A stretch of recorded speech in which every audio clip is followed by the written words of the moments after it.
নমস্কাৰ মই সীমা কলিতা মোৰ বয়স 21 বছৰ মোৰ দেউতাৰ নাম বিপিন কলিতা মোৰ মাৰ নাম কমলা কলিতা মোৰ গাঁও সাতকতৰা জিলা নলবাৰী পুলিচ থানা নলবাৰী মই যোৱা 4 বছৰ প্ৰায় 4 বছৰৰ পৰা জাহিৰুল আলম নামৰ এজন লৰাক ভাল পাই আহিছো তেওঁ আৰু মোৰ সম্পৰ্ক খুবেই ভাল তেওঁ মোক খুব ভাল পায় ময়ো তেওঁ খুব ভাল পাওঁ তেওঁ মোক পঢ়া পাতিৰ ফালৰ পৰাই হওক বা বেমাৰ আজাৰ সকলোতে যথেষ্ট সহায় কৰি আহিছে আৰু মোক সকলো ক্ষেত্ৰতে তেওঁ বহুত সাপোৰ্ট কৰে কোনো দিন মানে কোনো প্ৰবলেমত মোক পেলোৱা নাই বৰঞ্চ বহুত বেছি সহায় কৰে আৰু মই মনে মনে ভাবি আছিলো যে যদি মই বিয়া হওঁ কেতিয়াবা কেৱল তেওঁৰ লগতে হ'ম বা তেওঁ ভাবি আছিল যে তেওঁৱে মোক বিয়া পাতিব আৰু আমাৰ এটা প্ল্যান আছিল যে আমি যদি বিয়া হওঁ কেৱল স্পেশাল ম্যাৰেজ এক্টত হ'ম যেহেতু তেওঁ মুছলিম মই হিন্দু আৰু এই আইন মতে বিয়া হলে আমাৰ কোনো ধৰণৰ হিন্দু বা মুছলিমৰ ধৰ্মৰ পৰিৱৰ্তন নহয় কিন্তু যোৱা 10 ফেব্ৰুৱাৰী তাৰিখে মই তেওঁৰ লগত ফুৰি আহি আছিলো আহি থাকোতে মোৰ বাইদেৱে দেখা পালে গণেশ মন্দিৰত দেখা পোৱাৰ পিছত তাই মানে অলপ চিঞৰ বাখৰ কৰিলে যে মোক পলাই লৈ গৈছে কিন্তু মোকটো তেওঁ পলাই লৈ যোৱা নাছিল আমি এনে ফুৰি আইছিলো তাৰ পিছত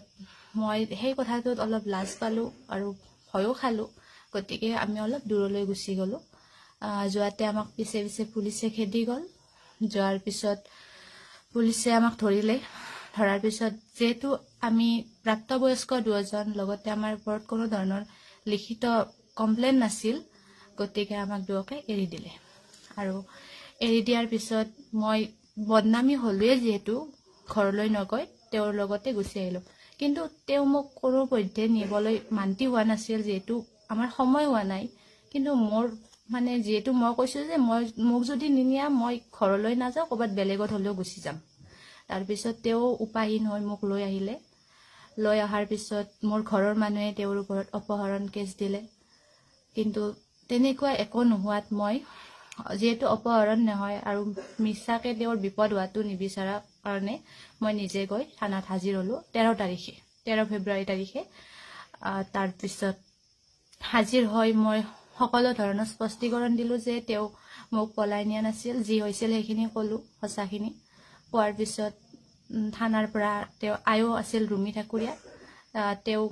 কেছটো ৰেজিষ্টাৰ কৰি আমাক মোক কোৰ্টলৈ নিলে কোৰ্টতো মহামান্য আদালতত মোক আৰু পুনৰ স্পষ্টীকৰণ লোৱাৰ পিছত মই এই স্পষ্টীকৰণ দিয়াৰ পিছত আদালতে ন্যায় দিলে যে মই যেহেতু প্ৰাপ্তবয়স্ক গতিকে মই নিজৰ জিম্মাত যলৈ যাব বিচাৰো যাব পাৰো আৰু তেতিয়া পুনৰ মোক থানালৈ আনিলে থানালৈ আনাৰ পিছত মোৰ পৰিয়ালৰ মানুহে থানাৰ মানুহে সকলোৱে মোক বুজালে যে মই ঘৰলৈ যাব লাগে কিন্তু মোৰ বদনাম হোৱাৰ পিছত মই ঘৰলৈ কোনো পধ্যে যাব নিবিচাৰিলো তাৰ পিছত যেতিয়া মই ঘৰলৈ যাব নিবিচাৰিলো আৰু মই লৰাৰ ঘৰতো আহিব বিচৰা নাছিলো তাৰ পিছত মোক থানাত এই বিশ্ব হিন্দু পৰিষদ বজৰং দল তাৰ পিছত বিশ্ব হিন্দুৰ যিখিনি মহিলা সমিতি আছে সকলোৱে বহুত বেছি অশ্লীল ব্যৱহাৰ কৰিলে লগতে মাৰাৰ ভাবুকি মানে এনেকুৱা তাতে যেন মাৰিব হেনেকুৱা বহুত বেছি বেয়া ব্যৱহাৰ কৰিলে আৰু তেতিয়া মই ভাবিলো যে এতিয়া মই ঘৰতো নাযাও ইয়াৰ পৰাটো ওলাই যাব নোৱাৰো কাৰণ হিয়তে মোৰ ওপৰত মানে ইমানখিনি পুলিচৰ আগতে বেয়া ব্যৱহাৰ কৰিছে আৰু ওলাই গলে বা কি কৰে যাৰ বাবে মই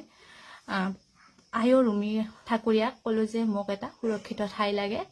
তাৰ পিছত তেওঁ দেখাই দিলে যে তাত এটা চেণ্টাৰ হোম আছে ওচৰতে সেই চেণ্টাৰ হোমটোত যদি মই থাকো মই সুৰক্ষিত থাকিম তাৰ পিছত মই নিজ ইচ্ছা তাৰ পৰা গুচি যাব পাৰিম আৰু মই তেওঁলোকৰ কথা মতে তেওঁ দেখাই দিয়া ঠাইটোত যাব বিচৰাত মোক তাত আয়ো আৰু ওচি ছাৰে থৈ আহিলে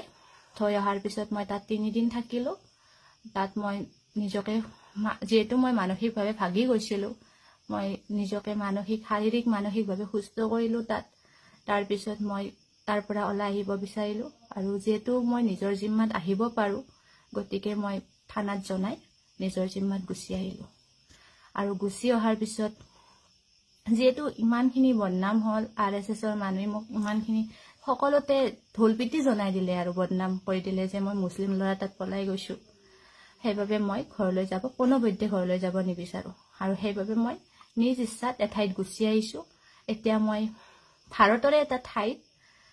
খুব ভালকে সুৰক্ষিতভাৱে আছো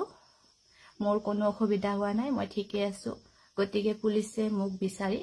কোনো হাৰাশাস্তি হ'ব নালাগে আৰু লগতে যিজন ল'ৰাক মই ভাল পাইছিলো জাহিৰুল আলম তেওঁৰ পৰিয়ালক বা তেওঁক কোনো ধৰণৰ হাৰাশাস্তি কৰাটো মই নিবিচাৰো আপোনালোকক মোৰ ফালৰ পৰা অনুৰোধ যে মোক বিচাৰি হাৰাশাস্তি হ'ব নালাগে আৰু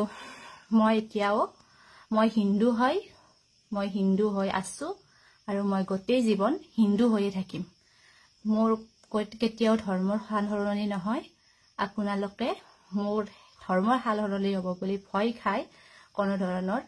এই পুলিচ কেছ বা RSS কোনেও হাৰাশাস্তি হ'ব নালাগে ধন্যবাদ